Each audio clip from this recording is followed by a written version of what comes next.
right now, millions of kids and teenagers are just sitting in classrooms and they're suffering from severe clinical anxiety.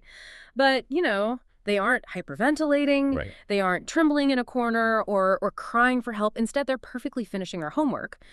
They are like stubbornly winning arguments with their parents, Right. and they're silently clenching their jaws. Yeah, and that's the scary part, honestly. It really is. Welcome to this deep dive. For you, the listener, whether you're raising kids, maybe teaching them, or just trying to understand the humans around you, the whole landscape of pediatric mental health can feel like this maze with literally no exit. And the stakes for identifying what's actually happening beneath the surface, well, they are monumental. We're looking at a diagnostic environment where the most dangerous symptoms are, well, they're the ones that look like completely normal or even highly praised behaviors. Exactly. So that is our mission today. We are decoding the hidden, often entirely misunderstood signs of pediatric and adolescent anxiety. Uh, And then we're exploring a systemic blueprint that's actually designed to fix it. Our stack of sources today includes clinical notes titled "The Quiet Signs Your Child Has Anxiety," alongside some really fascinating programmatic data from a K-12 mental health initiative in Georgia. Right, the MentalSpace School program. That's the one. Okay, let's unpack this. The sources point out right away that student anxiety is at an all-time high, but the presentation of that anxiety is completely contrary to what, pop culture has trained us to look for. Totally. We've been conditioned to look for the loud signs, right? Like the panic attacks, the really visible Or distress. Hollywood version of anxiety. Exactly. But the clinical notes we're examining paint a picture of an affliction that is incredibly quiet. It masks itself as personality traits or even discipline issues. It's so sneaky. Our sources actually list some of these specific quote-unquote quiet signs. Right. We're talking about perfectionism over every single assignment, needing to have the last word in every single argument, skipping lunch just to avoid the cafeteria, refusing to go to school altogether, or, and I think a lot of adults still do this, honestly saying, "I'm fine," through tightly clenched teeth. Oh, definitely. When you read through this list, it becomes really clear that childhood anxiety is not this loud fire alarm. It functions a lot more like a chameleon, A chameleon, yeah. Or a structural fracture in a building's foundation. It holds the weight. It looks completely normal from the outside until the pressure becomes too much and the whole thing just quietly snaps. Right. It disguises itself as the overachieving student who studies to the point of tears. Or the stubborn child who simply will not let an argument go. What's fascinating here is the underlying psychological mechanism driving those disguised behaviors. You really have to look past the action and ask why these specific behaviors are manifesting. Like what's actually under the hood. Exactly. Take the child who demands the last word in an argument. To a parent or a teacher, that just registers as defiance. Right? Oh, totally. It looks like a behavioral problem, like a kid just being a brat. Right. But from a neurological standpoint, that child's anxious brain is perceiving their environment as highly unpredictable and therefore dangerous. By forcing the last word, the child is executing a defense mechanism. Oh, wow. They are desperately trying to manufacture a sense of control over a chaotic social interaction. So instead of viewing it as a kid being disrespectful, we really should be viewing it as a kid trying to stabilize their environment. That shift in perspective is crucial, and the same mechanism applies to the perfectionism we see in those clinical notes. Like the kid erasing holes in their paper. Exactly. A student erasing a hole in their homework paper because the handwriting isn't perfect. They're trying to manage their internal chaos by rigidly controlling their external output. So the logic is like, if I get an A+, the bad feeling will stop. The overwhelming sense of dread will stop. Yes. And similarly, skipping the cafeteria isn't just, a preference for quiet. It is an active avoidance of the unstructured, highly unpredictable social dynamics of a middle school lunchroom. Which is terrifying even on a good day. Right. The anxiety is driving the bus, but it's wearing the disguise of preference or ambition. Because kids and teenagers simply do not have the vocabulary to articulate this. I mean, a 10-year-old is not going to walk into the kitchen and announce that their nervous system is currently in a heightened state of arousal due to environmental unpredictability. They really aren't. They can't explain this camouflaged anxiety, so it physically manifests in their bodies instead. The mind speaks through the body when the mouth cannot. Mm. In clinical terms, this is what we call a somatic presentation. Somatic meaning physical. Right. When psychological distress cannot be processed cognitively, it is converted into physical symptoms. And the sources outline these physical symptoms super clearly. We're looking at Sunday night stomach aches, chronic headaches, unexplained gastrointestinal complaints. Fatigue is a big one, too. Yeah, intense fatigue, sleep disturbances, plus those physical coping mechanisms like chronic nail biting and hair pulling. But, and I have to push back here, on behalf of anyone listening who actually lives with children, kids are constantly picking up bugs. They really are. They eat weird things off the floor, they don't sleep enough, they run themselves ragged. If a kid just has a stomach ache, or they're exhausted after a long day, how on earth is a parent supposed to know it's clinical anxiety and not just a normal virus? That's a great question. Because you don't want to jump to the absolute worst-case scenario every time your kid complains, right? Of course not. But the differentiator is not the symptom itself. It's the environmental pattern. Notice the highly specific phrasing in the clinical notes. Sunday night stomach aches. Ah, Sunday night. Right. A viral gastroenteritis does not consult a calendar. That is a very good point. But if the gastrointestinal distress reliably appears every Sunday evening as the reality of Monday morning approaches. And then miraculously clears up by Friday afternoon. Exactly. Then the root cause is not viral. It is neurological. When the brain perceives the upcoming school week as a threat, it floods the body with stress hormones like cortisol and adrenaline. And that messes with the stomach. Tremendously. The enteric nervous system, the complex network of nerves in our gut, is highly sensitive to those hormones. The body literally shuts down digestion to prepare for a fight or flight response, which the child experiences as a very real, very painful stomachache. Here's where it gets really interesting, though. Because it is so easy for adults to write off a Sunday night stomachache as kids just being kids. Sure. We assume, they'd simply rather play video games than wake up early for math class. But the sources drop a statistic that completely shatters that casual assumption, and it just elevates the stakes of this entire conversation. If we connect this to the bigger picture, the urgency of those stomach aches becomes undeniable. Yeah, hit us with the numbers. The clinical data indicates that untreated adolescent anxiety progresses to adult anxiety disorders in approximately 70% of cases. Well, 7 out of 10 children whose anxiety goes unmanaged will carry that disordered nervous system right into adulthood. that is a terrifying number, 70%. The kid who is quietly suffering, pulling their hair, or rigidly controlling their assignments today, they're on a direct trajectory to become an adult struggling to function in their career or their relationships. Exactly. We aren't just talking about making fifth grade a little more pleasant. We're talking about permanently altering the trajectory of a person's entire life. Early intervention shifts from being, a helpful suggestion to a vital necessity. Preventing decades of compounded suffering requires catching these quiet signs before they become permanent neurological pathways. Which brings us right back to my pushback about parents having to guess. We know the stakes are sky high. Right. And we know the symptoms are incredibly tricky to spot because they mimic normal behavior or common illnesses. So how do we stop guessing? That's where the screening comes in. Yeah, the good news in these sources is that parents and teachers do not have to play armchair psychologist. There is a validated way to get real objective data before you ever even attempt to book a doctor's appointment. We move from subjective parental observation to objective clinical measurement. And the mechanism for this is a screening tool specifically highlighted in the sources called the GAD-7. Right, GAD-7. It stands for Generalized Anxiety Disorder 7-Item Scale. And according to the data, it's the most validated anxiety screener in the world for adolescents, one slightly adapted for age and for adults. It really is the gold standard. And the best part, it takes about 2 minutes to complete, it's completely free, and the source is provided as a public resource.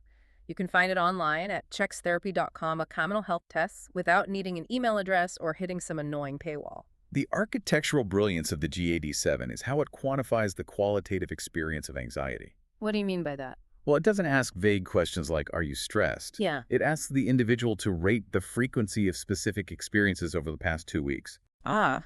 Questions like, how often have you been bothered by trouble relaxing? Or feeling afraid as if something awful might happen?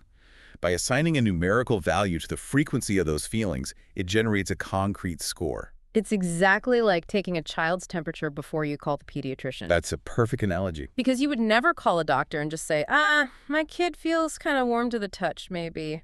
You use a thermometer so you can provide data, or you say, my child has a fever of 102.4. Right. Taking the GAD-7 serves that exact function for mental health. A parent isn't walking into the school counselor's office saying, my kid seems a bit on edge lately. They're walking in with objective data saying, we completed the G87 and scored a 12. And that specific number dictates the clinical response. According to the guidelines in our sources, a score of 10 or higher on the G87 is the critical threshold. 10 or higher. Yes. A score of 10 plus indicates that the anxiety is actively impairing daily functioning, and fast-track professional telehealth intake or clinical evaluation is absolutely necessary. But let's look at the reality of the traditional healthcare system once you get that score. You take the screener, you get a 12. You realize your child is in the danger zone of becoming part of that 70% statistic. So you start making phone calls to local therapists. And what happens? Just hit a brick wall. Exactly. The intake coordinator tells you they have a 6 to 8 month wait list. You finally have the data, you understand the urgency, but the friction of the logistical system makes immediate help impossible. This raises an important question. What is the point of early identification if the healthcare infrastructure is not built to provide early intervention? It's infuriating. It is. The friction you just described, the wait lists, the phone tag, the lack of availability, is the exact systemic failure that the Georgia Blueprint MentalSpace School was engineered to eliminate. The programmatic data on MentalSpace School is just a masterclass in removing friction. They have built a model that's currently operating across all 159 counties in Georgia. All of them. All of them. And the defining feature of this initiative is same-day K-12 teletherapy. Not next month. Not in 6 months.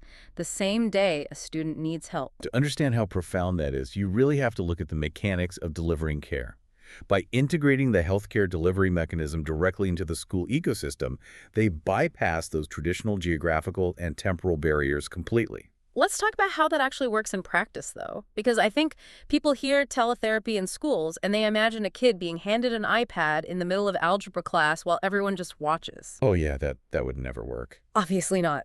The mechanics of this require a dedicated private space within the school where a student can step out, log in securely, have a full clinical session, and then return to class without missing half the day. Exactly. The parent doesn't have to leave work, they don't lose hourly wages, they don't have to drive across town. The logistical burden is completely lifted off the family. Furthermore, the sources emphasize that MentalSpace utilizes dedicated, culturally matched therapist teams for each specific school. Which is huge. It is. This is not some randomized hotline where a student gets a different operator every time they call. Why is that culturally matched piece so heavily emphasized in the programmatic data? Because the mechanism of effective therapy relies heavily on what we call the therapeutic alliance. It is the strongest predictor of positive clinical outcomes. Makes sense. If a student sits down and feels fundamentally misunderstood by their clinician due to vast cultural, linguistic, or even socioeconomic disconnects, the clinical tools will fail. Trust cannot be established. So they need someone who gets them. Exactly. By providing diverse, culturally competent licensed therapists who understand the specific community context of that school, the initiative establishes immediate psychological safety. Wow. The therapist's presence communicates to the student that their specific worldview is understood and respected. And they are also providing a massive spectrum of care.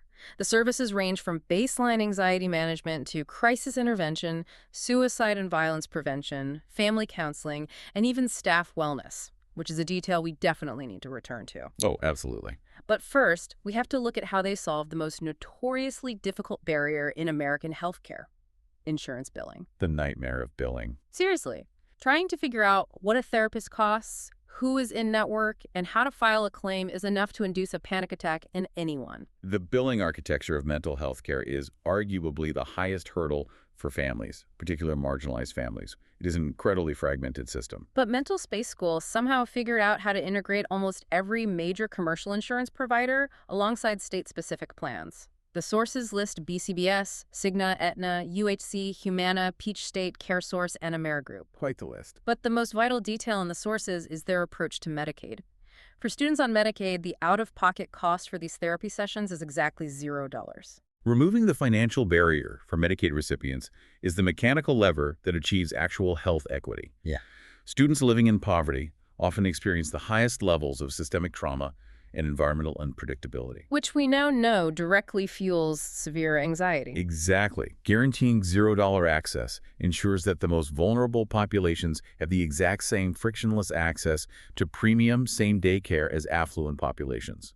There's also a looming legal component to this blueprint that we can't ignore.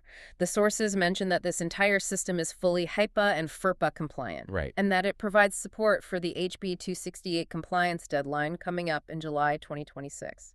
For anyone outside the educational administration world, FERPA is the federal law that protects the privacy of student education records, while HIPAA protects medical records. And blending the two is usually a nightmare. A massive legal headache of overlapping privacy laws. Furthermore, state mandates like Georgia's HB 268 are increasingly requiring schools to implement concrete mental health and safety support systems. Schools are on a ticking clock right now to meet these legal requirements before that July 2026 deadline, and they have to do it without violating privacy. And this blueprint acts as a turnkey solution that handles all that legal compliance for them.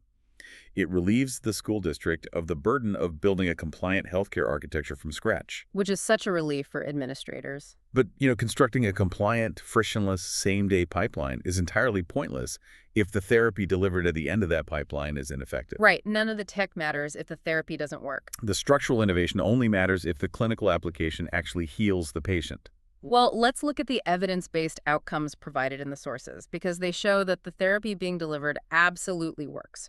The primary modality they're utilizing is cognitive behavioral therapy, or CBT, and they use that alongside family-based CBT and parent-coach training. Cognitive behavioral therapy is considered the gold standard for treating pediatric anxiety because of how it mechanically rewires the brain's response to stress. It doesn't just involve, talking about feelings. Right. CBT identifies the cognitive distortion, the inaccurate thought, and literally disrupts it. So going back to our earlier example of the perfectionist student who erases holes in their paper, how does CBT actually fix that? The therapist helps the student map out the triad of their anxiety: the thought, the feeling, and the behavior. Okay. The distorted thought is, if I get a B minus, my academic future is ruined and I'm a failure. The feeling is that somatic stomach ache and the flooding of cortisol. And the behavior is the obsessive erasing. And the overstudying, yes. Yeah. CBT interventions mechanically break that cycle. The therapist guides the student to challenge the distorted thought with evidence, effectively teaching the brain that the environment is not actually as dangerous as it perceives. And the numbers proving this are just incredible. The sources state that CBT boasts remission rates of 60 to 70% for pediatric anxiety. We're not just talking about coping with symptoms, we're talking about full remission. It's remarkable. When we look at the specific outcomes from the MentalSpace School initiative, the programmatic data shows an 89% improvement in attendance, Wow. a 92% reduction in anxiety, and an 85% family satisfaction rate. Students who were previously refusing to go to school or skipping lunch are actually showing up and re-engaging. It's life-changing. It really is. And the sources even note that schools or parents looking to initiate this can access same-day intake through their online portal at mentalspaceschool.com or by emailing mentalspaceschool@prehTherapy.com. Incredible access. So what does this all mean? With remission rates hovering at 70% and an 89% improvement in getting kids to simply show up to school, which, by the way, is a massive crisis nationally right now with chronic absenteeism. Oh, huge crisis. Right, so why isn't this exact model the standard operating procedure in every single school district across the country? The answer lies in synthesizing all those systemic barriers we've explored. To replicate this blueprint, a state must simultaneously untangle three massive knots. Okay, what are they? First, they must build a billing architecture that seamlessly merges commercial insurance and Medicaid reimbursement without passing the cost to the school. Which is hard. Very. Second, they must solve the severe national shortage of licensed, diverse clinicians who are specialized in pediatric care. And third, they must navigate the dense legal thicket of HIPAA and FERPA to deliver care within a school building legally. So it's basically a logistical miracle. Sort of, yes. The Georgia blueprint is unique because it managed to untangle all three of those knots at the exact same time. It is a highly complex infrastructure to build, but as the outcomes prove, it is entirely possible and absolutely necessary. It really is a comprehensive blueprint. We started this deep dive looking at the murky waters of childhood anxiety. The kid skipping the cafeteria, the kid with the clenched teeth, The teenager incapacitated by a Sunday night stomachache. The quiet signs. Right. We explored how to move past subjective guessing by utilizing the 2-minute GAD-7 screener to get concrete data. And finally, we analyzed the systemic hope offered by MentalSpace School, proving that frictionless, same-day, culturally competent care is not a theoretical pipe dream. It's actively happening, and it's working. As we conclude, I want to leave you with a final thought to consider, drawing on a very specific detail casually mentioned in our sources. I think I know where you're going with this. The documentation notes that this blueprint provides services not just for the K-12 students, but also includes staff wellness and parent-coach training. Now, connect that back to the statistic we discussed earlier. 70% of untreated childhood anxiety progresses into adult anxiety disorders. Oh, wow. That changes the whole picture. It does. If we are currently facing an all-time high in student anxiety today, we must ask ourselves about the adults. The teachers and the parents. Exactly. How many of the teachers managing those chaotic classrooms, or the parents trying to soothe a rigidly anxious child, are actually part of that 70% who never received support when they were young? That's a heavy thought. We constantly look for systemic blueprints to fix the children. But perhaps the foundational step to curing student anxiety is recognizing that the adults guiding them are likely carrying decades of untreated, camouflaged anxiety themselves. They need healing too. You cannot be the calm in a child's storm if your own nervous system is a hurricane. We really have to treat the entire ecosystem. It's not just about identifying the quiet signs in a child, it's about recognizing the environment they're trying to heal in. Very well said. Thank you for joining us on this deep dive. Keep looking past the loud signs, keep questioning the systems around you, and we will see you next time.